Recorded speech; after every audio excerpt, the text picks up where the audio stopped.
Hair growth and thinning hair. All right, these are pretty broad topics, so I'm going to talk about them in more of a general high level sense, and I'm going to take them one at a time. So let's discuss hair growth first.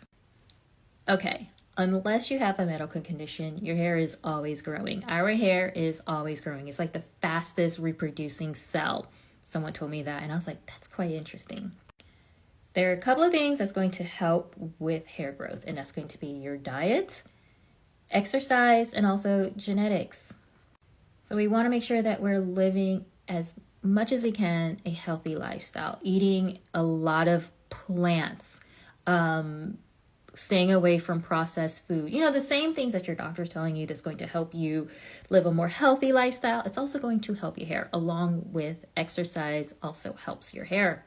And now the other thing you want to work on is, of course, length retention. So I think a lot of times we say hair growth, we actually mean like retaining the length. The idea is to grow long hair.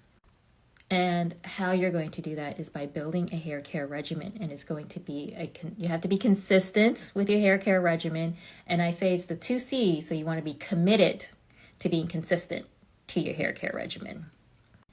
How do you build a hair care regimen? Well, first you just want to know your hair, understand what your hair needs. So every time you wash your hair, you want to pay attention to your hair. How is it absorbing product? What is the density of your hair? How much hair do you have on your head?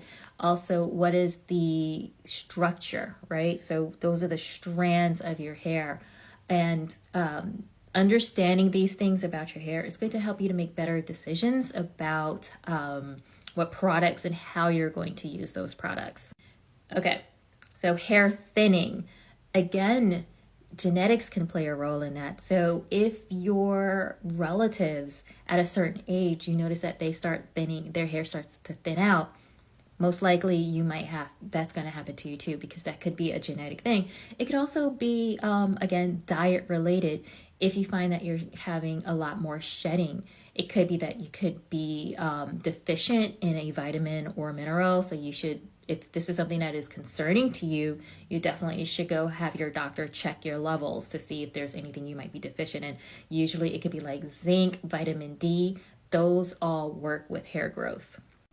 And then the other thing is age, right? And I'm going to assume you're a woman. And a lot of times, like women, when we reach menopausal age, I don't know what your age is, I'm just assuming, but menopause also plays a role because of our sex hormones. Also plays